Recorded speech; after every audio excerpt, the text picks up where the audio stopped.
As we reported yesterday, we discovered on Wednesday a leak on a pipe that is the main feed to our water treatment plant, provides the raw water that is treated and provided to our customers. The leak is not affecting our ability to deliver water or the water quality, but a leak sometimes will be an indication of a failure on a pipe that's going to happen. So we're taking it seriously because the consequences are so high, and we're putting in place steps to mitigate the risk associated with it. We presently have an existing pipe, a bypass pipe, that provides us with the ability to produce something around 30 million gallons a day if this pipe should fail. Typically around this time of year, we're somewhere between 40 and 50 million gallons a day, and so that's the difference between that is what we're hoping to avoid by installing a second bypass pipe. The second bypass pipe is being designed presently. We had engineers working through the night on the design of it. We had our crews out to expose the pipeline because there's some question about what the material is and what kind of fittings are needed. We also identified other utilities, other pipes and what have you in the ground that we have to avoid.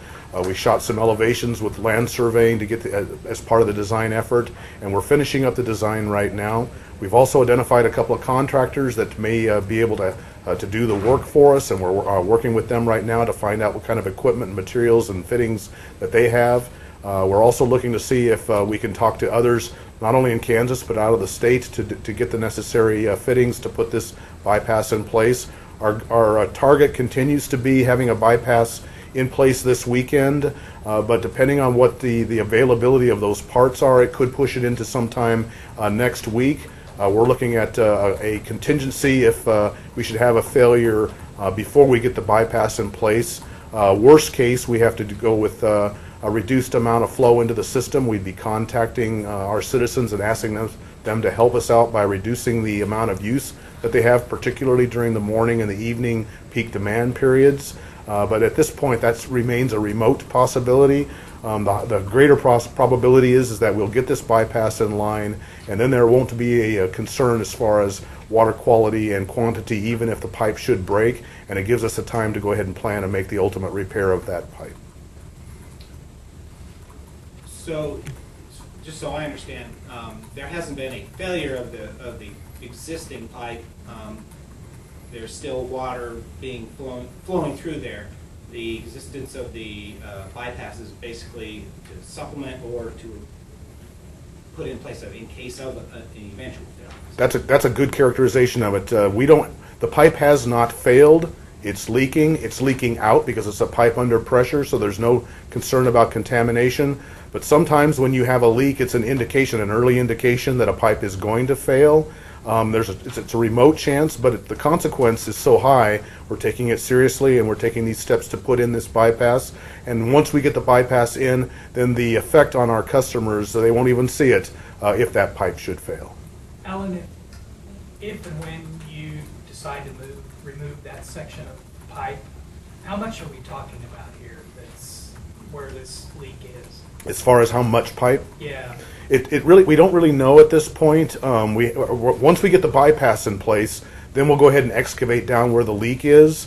We haven't done that because sometimes excavating where a leak is will cause the pipe to fail. We want to make sure that bypass is in place before we start digging where the leak is. When the bypass is in place, then we'll expose the pipe, and we'll have a better idea about what the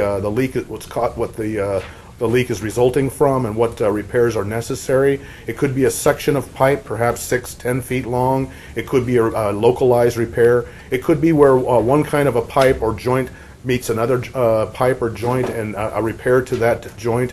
Until we expose it, we won't know what the cause of the leak is. And do you know where the leak is? We know where the water is coming up from the leak, so we have the general area. It's pretty close to the water treatment plant building. We've we have cameras on site. We've adjusted one of the cameras to actually be looking at the place where the water is surfacing.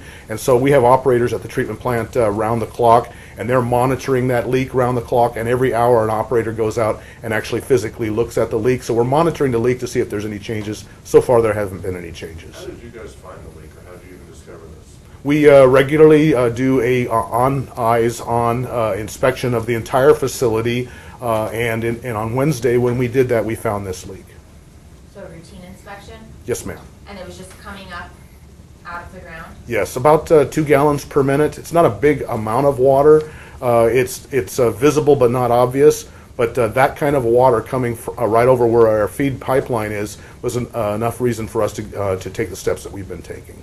And you said it's 50 million gallons a day that we use? It can be up to 50 million gallons a day during this time of the year, typically somewhere between 40 million gallons a day and 50. And so the bypass that we're going to put in should be able to meet at least a total production of 50 million gallons a day. Where was the 30 million?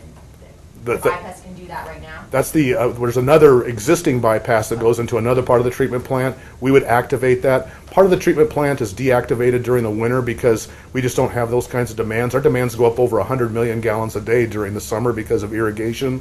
When we're in the winter months, we shut down portions of the treatment process. This bypass line goes to one of those portions of the line or the system that are deactivated during the winter months. We are presently right now filling that part of the system and getting it ready so that in the event we have a failure, we'll have the ability to produce about 30 million gallons a day out of that part of the system. The age and makeup of the pipe, what material is the pipe made out of? Do you know that? It's a 66-inch pipe, so it's a very large pipe. Not sure of what the material is at the point that the leak is. The records are fairly old. Where we'll be tapping into, we've just exposed that pipe. I haven't got that information available, but it's either concrete reinforced with steel or steel lined with concrete. So it's a fairly unusual kind of pipe, but that's because it's such a large diameter pipe. And the age? We have some pipe that's in there that dates back to the 1940s, some that was replaced back in the 1990s, and we're not sure where one begins and where ends as far as this leak is concerned. Alan, is there a way, because all of us are probably thinking the same thing, where maybe we can get video or pictures of this, or maybe you guys can take pictures and send them to us? You know? I'll put you in touch with Ben Nelson. He has been collecting pictures on different stages of the repair and see what information we can share. We just have to be sensitive because this is a critical water infrastructure component, but I'm sure we can come up with some pictures for y'all. I'm not sure if you're in a position to answer this question, but I'll ask it anyway. There were provisions in the sales tax initiative that were put before the voters that include some provisions for infrastructure, water, longer-term water projects. Is this, because of the age, is this something that would have fallen under, that would be, I guess, considered for replacement or anything like that under that sales tax initiative? Did those provisions include funding or provisions to replace pipes like this? No, sir. The sales tax did not contemplate any of those funds going towards replacement of aging infrastructure. It was purely for a new water supply to make us less susceptible to drought.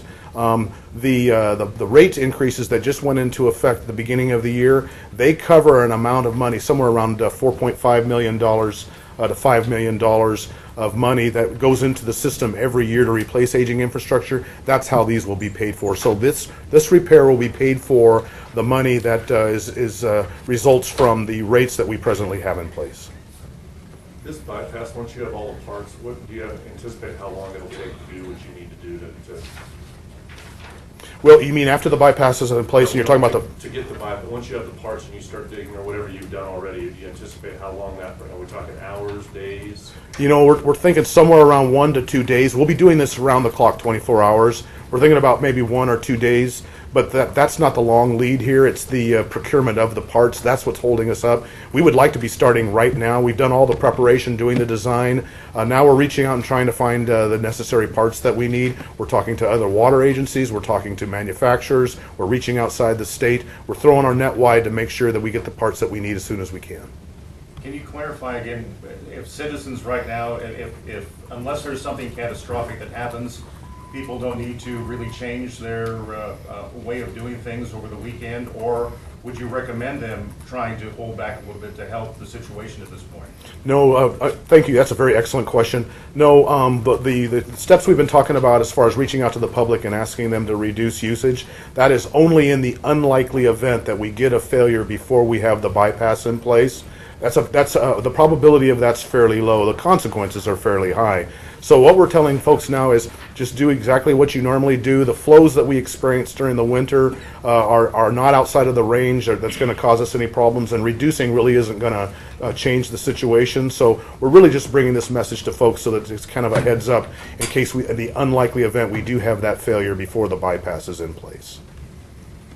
With such old pipes, is this leak going to spark some research into the rest of the line? We have an ongoing condition assessment and risk assessment of our facilities. This is one of several pipes that are in our system that we have been looking at, and we're methodically going through the system to identify the condition based on age and material. So it will give us more information to be able to refine that, prioritize that approach, and look at that kind of pipe in the rest of the system. I know you haven't dug it up yet, but do you have any idea what may have caused this? I can speculate, maybe where two pipes come together, maybe a shifting in the ground, but it would all be speculation. Until we dig it up, we're really not going to know what caused the leak.